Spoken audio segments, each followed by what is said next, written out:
Hello everyone, আমি কস্তুরী আর কস্তুরীজ kitchen ডায়েরিতে তোমাদের সবাইকে ওয়েলকাম। আজকে আমি তোমাদের সাথে ভীষণই টেস্টি একটা ভেজ বিরিয়ানির রেসিপি শেয়ার করছি। আর এটা কিন্তু সম্পূর্ণ নিরামিষ বিরিয়ানি, মানে এই বিরিয়ানিতে কিন্তু পেঁয়াজ রসুনের ব্যবহার একদমই করিনি। আজকের এই বিরিয়ানির রেসিপিটা বলতে পারো মায়াপুরের সেই বিখ্যাত ভেজ বিরিয়ানির রেসিপি। আর এই বিরিয়ানিটা কিন্তু তোমরা যে কোনো নিরামিষ দিনে বানিয়ে নিতে পারো। খেতে যে কি ভীষণ ভালো লাগবে তা তোমরা একবার বানিয়ে নিলেই বুঝে যাবে। তাহলে চলো রেসিপিটা এবার শুরু করা যায়। তো প্রথমেই বিরিয়ানির জন্য আমি বাসমতি চাল নিয়ে নিয়েছি। আর এই চালটা আমি 4 থেকে 5 বার জল পাল্টে পাল্টে খুব ভালো করে ধুয়ে নিয়ে তারপর এটাকে জলে ভিজিয়ে রাখলাম 1 ঘন্টার জন্য। তো চালটা ভিজুক ততক্ষণ আমি 1 বাটি গরম জল নিয়ে নিয়েছি। এর মধ্যে স্বাদ মতো নুন আর সোয়া চাংস দিয়ে ভালো করে মিশিয়ে নিয়ে এই সোয়া চাংস গুলোকে 30 মিনিটের জন্য চাপা দিয়ে রাখলাম। এবার একটা ছোট বাটিতে অল্প একটু রুম টেম্পারেচারে থাকা লিকুইড দুধ নিয়ে নিয়েছি।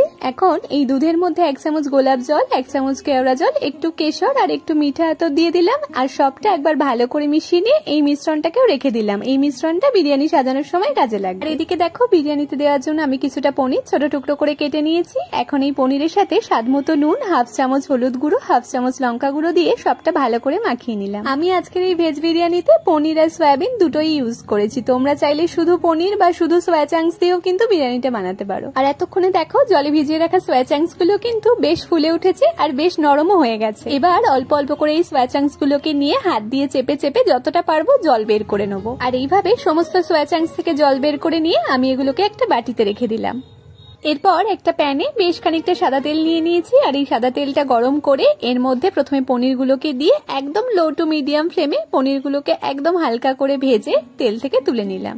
আর এই বাকি তেলের মধ্যে একটু করে কাজু কিশমিশ দিয়ে দিলাম। বিরিয়ানিতে সাধারণত আমরা কাজু কিশমিশ ব্যবহার করি না, তবে এই ভেজ বিরিয়ানিতে কিন্তু কাজু কিশমিশটা দিলে খেতে খুবই ভালো লাগে। তাই অবশ্যই চেষ্টা করবে এই কাজু কিশমিশটা দেওয়ার। এই কাজু কিশমিশটাও হালকা করে নেড়ে চেড়ে ভেজে তুলে নিলাম। এবার বিরিয়ানিতে দেওয়ার জন্য একটু আলু বড় টুকরো করে কেটে রেখেছিলাম, সেটাই এই বাকি তেলের মধ্যে দিয়ে দিলাম। সাথে স্বাদ মতো নুন আর একদম অল্প একটু হলুদ গুঁড়ো দিয়ে একদম লো টু মিডিয়াম ফ্লেমে একটু সময় নিয়ে আলুগুলোকে লাল লাল করে ভেজে নেবো।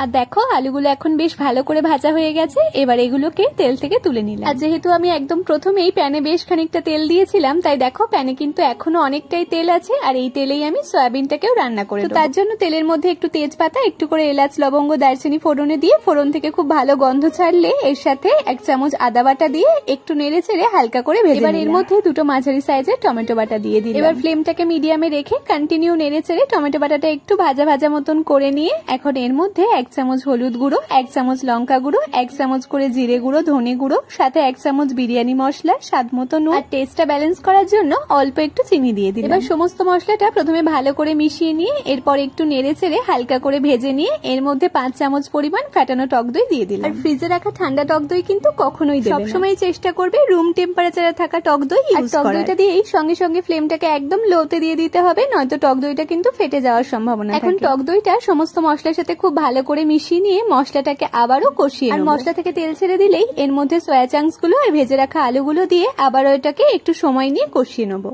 এই সয়াবিনটা যত ভালোভাবে কষিয়ে রান্নাটা করা হবে বিরিয়ানির টেস্ট কিন্তু ততই ভালো হবে। খুব ভালো করে কষিয়ে নিয়ে এখন এর মধ্যে একদম অল্প একটু, মানে ওই ধরো 1/2 কাপ পরিমাণ জল দিয়ে নেড়ে চেড়ে গ্রেভিটা একদম ঘন মতন হয়ে এলে শেষে এর মধ্যে 1 চামচ ঘি আর 1 চামচ গরম মশলা গুঁড়ো দিয়ে দিলাম। এবার সবটা ভালো করে মিশিয়ে নিয়ে সয়াবিনটাকে নামিয়ে এবার চলো বিরিয়ানির রাইসটা বানিয়ে নেওয়া যাক। তো তার জন্য একটা পাত্রে বেশ খানিকটা জল বসিয়ে দিয়েছি গরম হওয়ার জন্য। আর জলটা একটু গরম হলেই এর মধ্যে একটু করে তেজপাতা, এলাচ, লবঙ্গ, দারচিনি, একটু গোলমরিচ, একটা স্টার আনিস দিয়ে দিলাম। সাথে স্বাদ মতো নুন, ভিজিয়ে রাখা বাসমতি চালটা আর একদম অল্প একটু সাদা তেল আর 2 চামচ পরিমাণ ভিনিগার এর মধ্যে দিয়ে সবটা একবার ভালো করে মিশিয়ে নিলাম। আর নুনটা কিন্তু অবশ্যই পরিমাণ মতন দেবে, কেননা ভাতের মধ্যে একদম পারফেক্টলি নুন ঢোকার জন্য এটাই একমাত্র সময়। আর সাথে একটু করে ভিনিগার আর সাদা তেলটা দিলে রাইসটা একদম ঝরঝরে। এবার এটাকে ফুটিয়ে সেদ্ধ করে নেবো, তবে রাইসটা কিন্তু পুরোপুরি সেদ্ধ করবো না, এটাকে প্রায় 80% মতন সেদ্ধ করবো। এখন রাইসটা 80% মতন সেদ্ধ করে রাখলে বিরিয়ানিটা যখন দমে বসাবো তখন রাইসটা পুরোপুরি সেদ্ধ হয়ে যাবে। ওই ধরো মোটামুটি 10 মিনিটের মতন সময় নিয়ে এটাকে ফুটিয়ে নিলেই রাইসটা প্রায় 80% এর মতন সেদ্ধ হয়ে যাবে।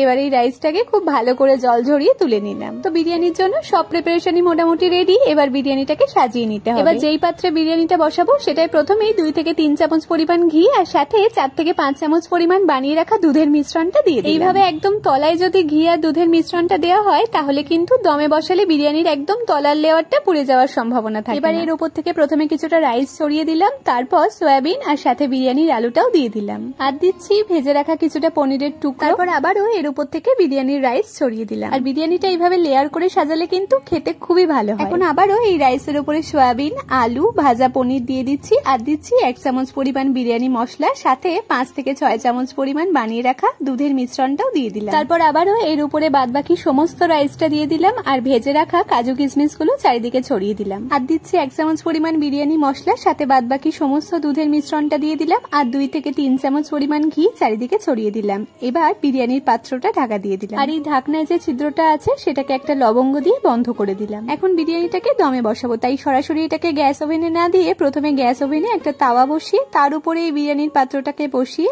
এটাকে একদম লো ফ্লেমে 30 মিনিটের জন্য দম দিয়ে নেবো। ব্যাস, তাহলেই তৈরি হয়ে গেল আমাদের ভেজ বিরিয়ানি। এবার এই বিরিয়ানিটাকে একটা প্লেটে সার্ভ করে নিচ্ছি। আর দেখো বিরিয়ানির রাইসটা কতটা ঝরঝরে হয়েছে, আর আলুগুলোও কিন্তু ভীষণই ভালো করে সেদ্ধ হয়ে গেছে। আর এটা ভেজ বিরিয়ানি হলেও খেতে কিন্তু সত্যিই দুর্দান্ত হয়। তোমরা একবার অবশ্যই এইভাবে বাড়িতে বানিয়ে দেখো, আশা করছি সবারই ভীষণ পছন্দ। তাহলে আজকের রেসিপিটা কেমন লাগলো অবশ্যই কমেন্টে জানিও, আর চ্যানেলে নতুন আর কোনো রেসিপি দেখতে চাইলে সেটাও কমেন্টে জানিও। আর ভিডিওটা ভালো লেগে থাকলে ভিডিওটা একটা লাইক করে আর চ্যানেলটাকে একটা সাবস্ক্রাইব করে দিয়ে পাশে থেকো।